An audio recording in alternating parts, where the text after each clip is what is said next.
Mesdames et messieurs, chers amis, je suis le pasteur Puiso-Mongol Richard. Je commence cette nouvelle réflexion par une question. Et si le problème était ailleurs? Le coronavirus, sous sa forme de Covid-19, est reconnu comme une des pandémies les plus destructrices du millénaire. Il a mis sous l'éteignoir tous les domaines actifs de la société humaine. Il est devenu la première préoccupation de tout le monde dans la recherche de ses origines et celle des moyens pour le stopper ou l'éradiquer. Il ne se passe plus une seule minute sans qu'on entende les médias parler de ce phénomène qui s'est transformé en cauchemar pour les hommes. Depuis le début de cette maladie, il se multiplie. Les affirmations sur les causes de son apparition, les commentaires, les spéculations et les polémiques occupent une grande partie de l'espace communicationnel mondial. Du côté des causes de son apparition, le monde scientifique balbutie. Il parle peu, pour ne pas dire qu'il ne se prononce pas véritablement.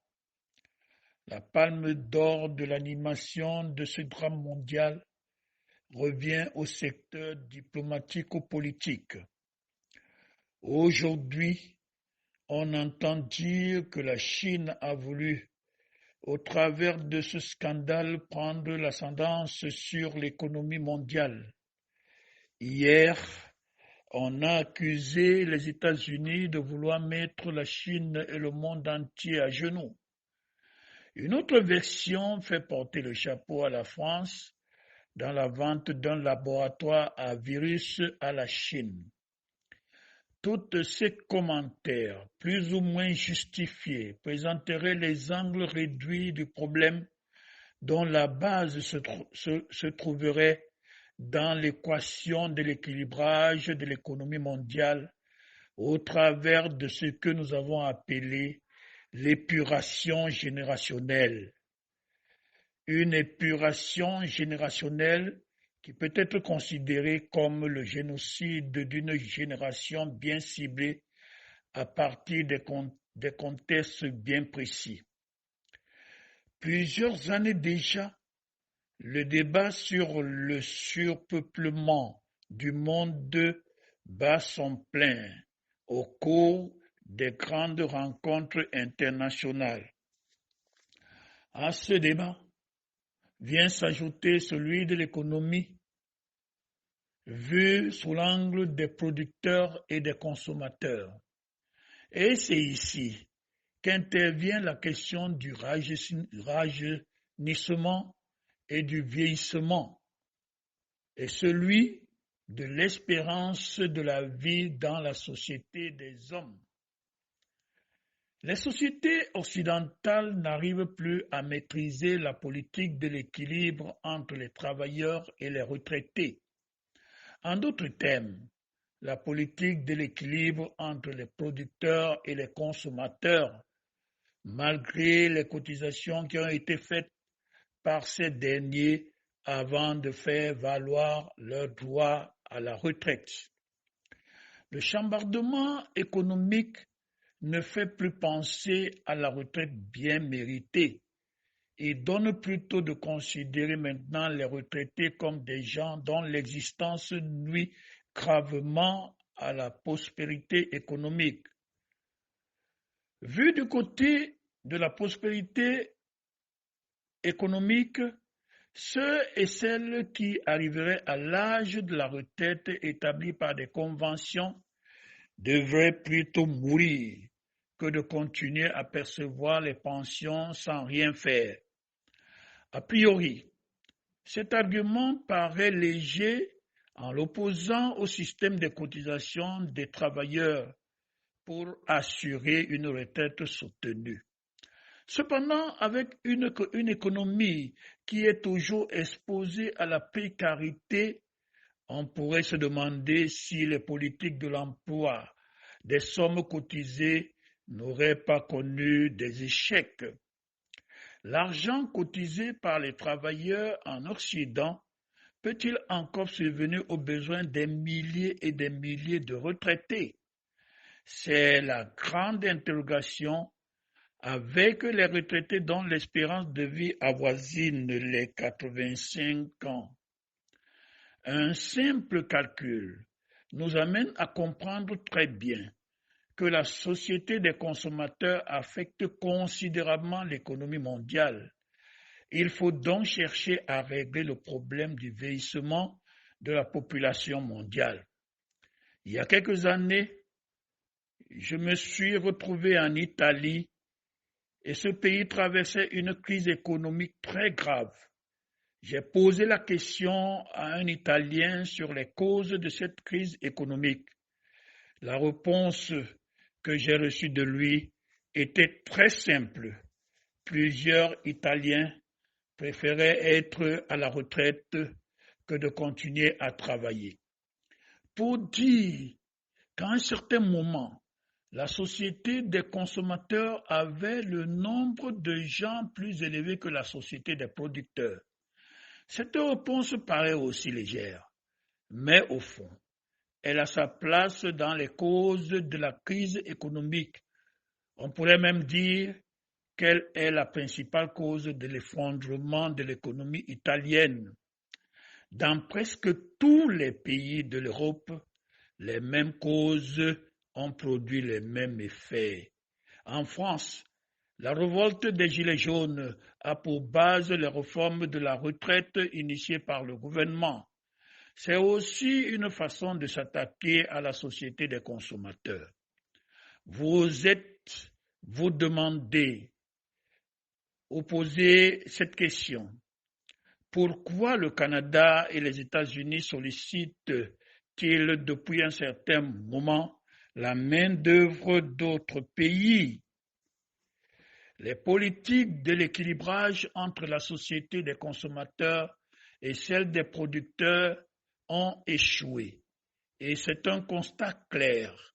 Le moyen de rétablir cet équilibre resterait donc la réduction considérable du nombre des gens dans la société des consommateurs.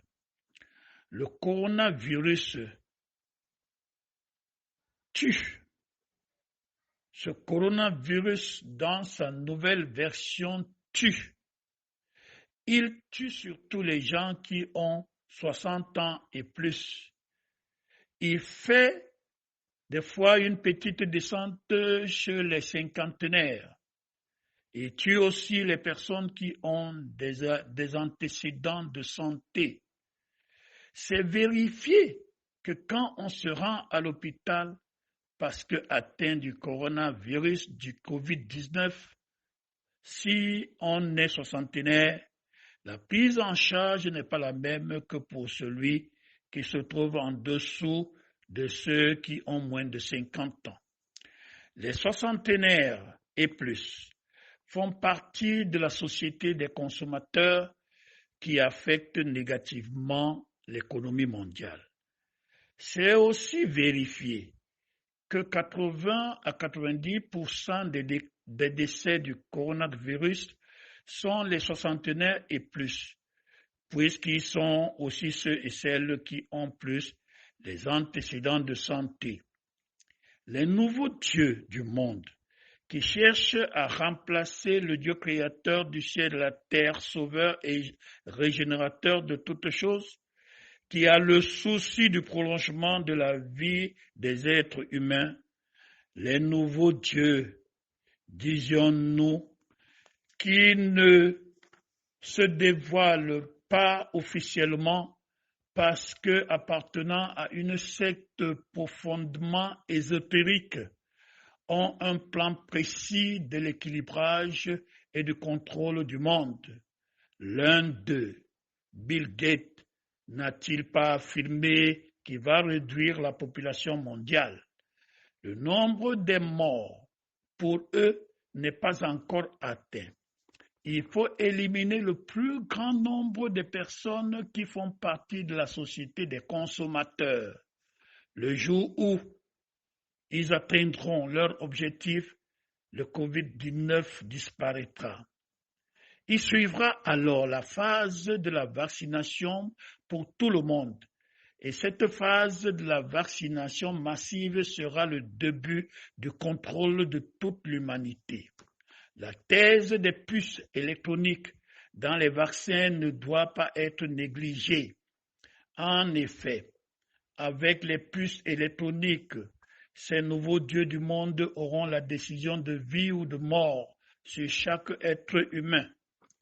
Il ne sera plus question d'une espérance de vie prolongée à la 80e, par décision.